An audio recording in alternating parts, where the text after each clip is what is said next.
Picture this.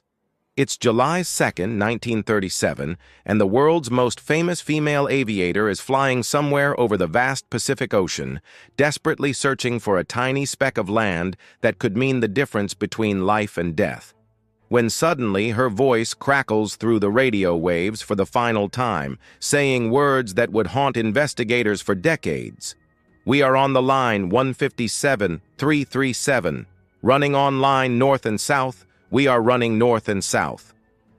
Those were among the last coherent words ever heard from Amelia Earhart, the fearless pioneer who had already shattered every glass ceiling in aviation and was now attempting something that had never been accomplished by any human being, male or female.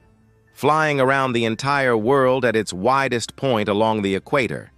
This wasn't just another publicity stunt or record-breaking attempt, but rather the culmination of a lifetime spent defying expectations, challenging societal norms, and proving that women could achieve anything they set their minds to, even in the male-dominated world of aviation, where female pilots were often dismissed as curiosities rather than serious aviators. Born in 1897 in Kansas, Amelia Mary Earhart had grown up during a time when women were expected to marry young bear children and spend their lives managing households. But from her earliest childhood, she displayed an insatiable curiosity about the world beyond traditional feminine boundaries, climbing trees, hunting rats with a rifle, and maintaining a scrapbook of newspaper clippings about successful women in various male-dominated fields. Her first encounter with aviation came in 1920 at an air show in California, where she paid $1 for a 10-minute plane ride that would forever change the trajectory of her life. Because as soon as the aircraft lifted off the ground, she knew with absolute certainty that flying was her destiny, later writing in her journal,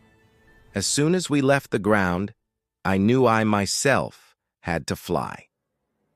Within days of that transformative experience, she began taking flying lessons from pioneer aviator Netta Snook, one of the few women flight instructors in the country, and despite the enormous expense and her family's financial struggles, she was determined to earn her pilot's license and join the exclusive ranks of licensed aviators. By 1922, she had saved enough money to purchase her own aircraft, a bright yellow Kinner Airster biplane that she nicknamed the Canary,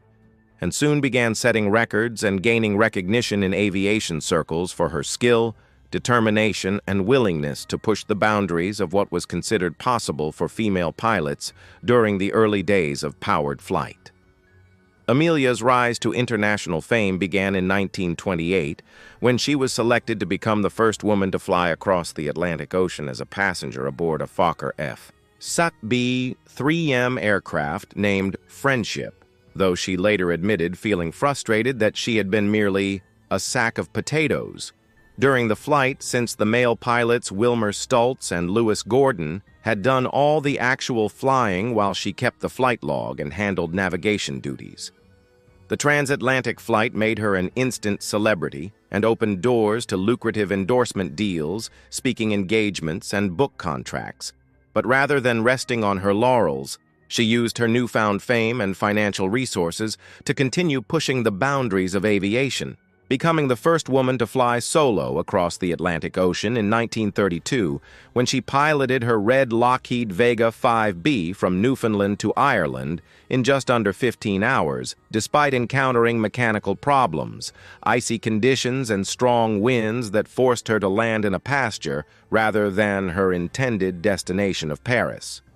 This solo transatlantic flight established her as one of the world's premier aviators and led to a series of increasingly ambitious record-breaking flights. The world flight began on June 1, 1937, when Amelia and Fred took off from Miami and headed southeast toward South America, following a carefully planned route that would take them across the Atlantic to Africa, then through the Middle East and Asia before crossing the Pacific and returning to the United States, with regular stops for refueling, mechanical inspections, and publicity events that helped finance the expensive expedition. The early stages of the journey proceeded smoothly as they flew across South America, crossed the Atlantic to Africa, and continued through the challenging terrain and political instability of colonial Africa before reaching the Middle East and Asia, where they encountered monsoon weather mechanical problems and the logistical challenges of obtaining aviation fuel spare parts and repair services in remote locations that had limited infrastructure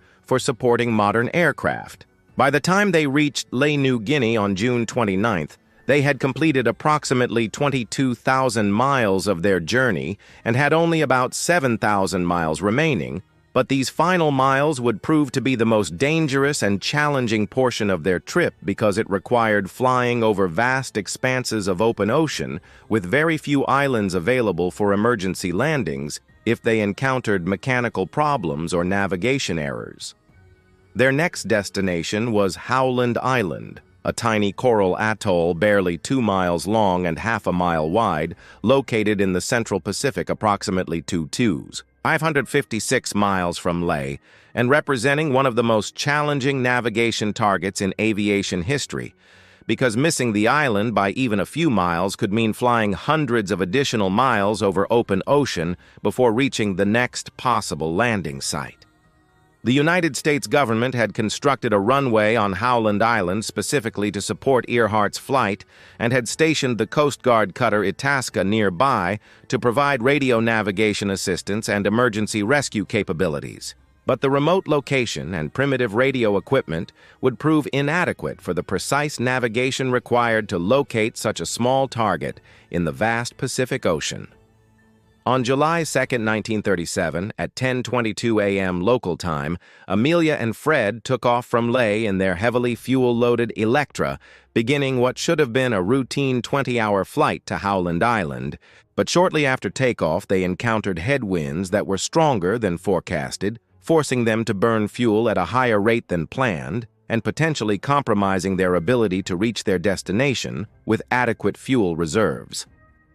As they flew through the night over the dark Pacific, radio communications with ground stations became increasingly difficult due to atmospheric interference equipment problems, and the vast distances involved creating a communication nightmare that would complicate rescue efforts and leave investigators with tantalizing but incomplete information about the aircraft's final hours.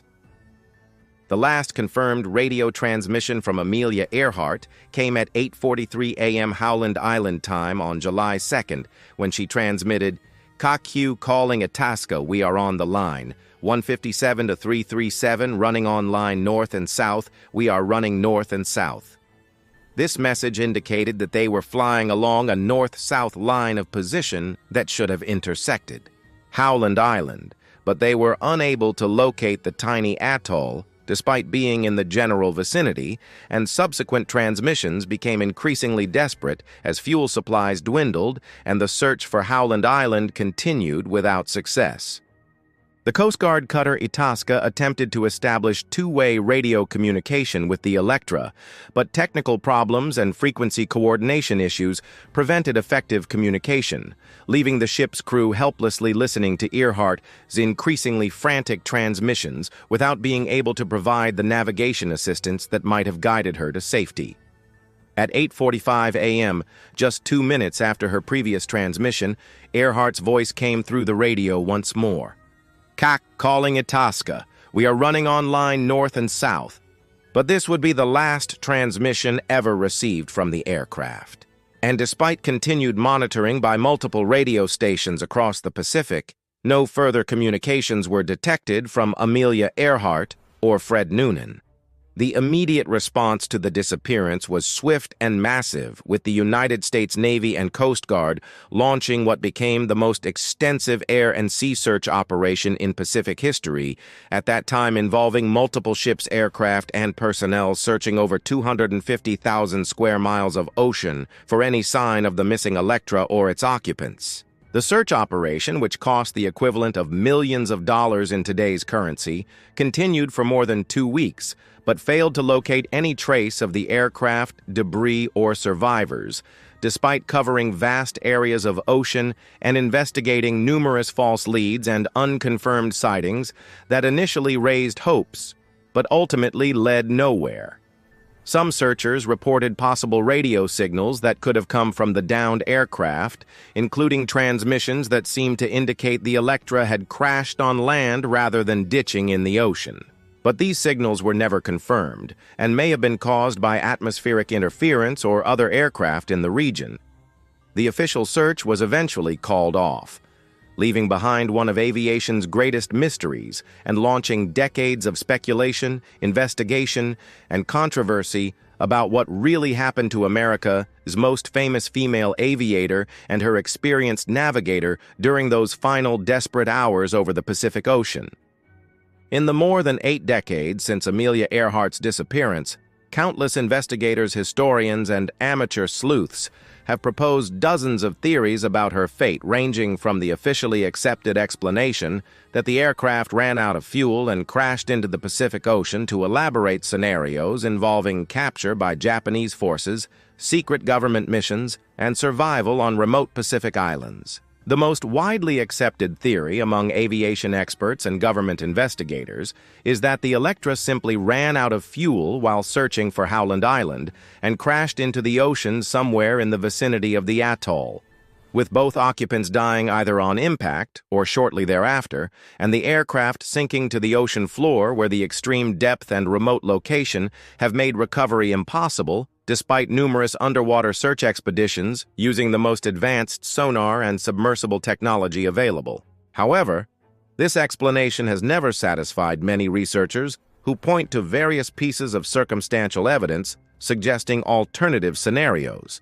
including radio transmissions that some believe came from the downed aircraft after the official last contact, suggesting that Earhart and Noonan may have survived the initial crash and continued transmitting distress signals for several days before succumbing to injuries, dehydration, or other factors.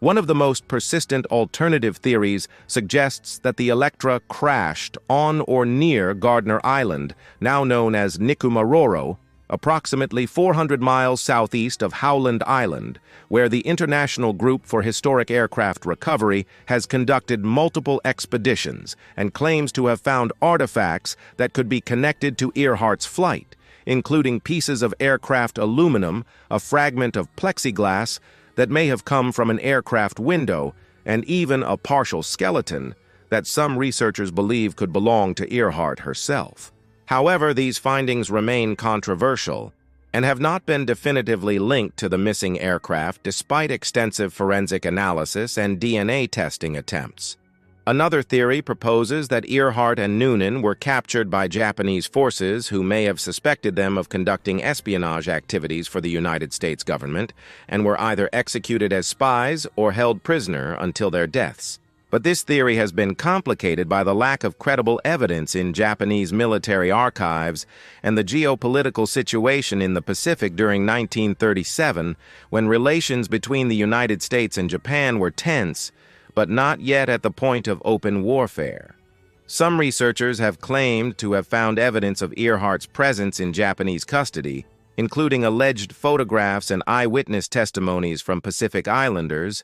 but these claims have been disputed by historians and forensic experts who question the authenticity and reliability of such evidence. The enduring fascination with Amelia Earhart's disappearance reflects not only the mystery surrounding her fate, but also her symbolic importance as a pioneer who challenged gender stereotypes and inspired generations of women to pursue careers in aviation and other fields traditionally dominated by men, making her disappearance not just an aviation mystery, but a cultural tragedy that robbed the world of a remarkable individual who might have continued breaking barriers and inspiring others for many more decades. But here's what I want to know from you, and this is where you come in, because mysteries like Amelia Earhart's disappearance aren't just historical curiosities. They're puzzles that continue to evolve as new technology and research methods become available, and your thoughts and theories could be the key to finally solving one of aviation's greatest enigmas.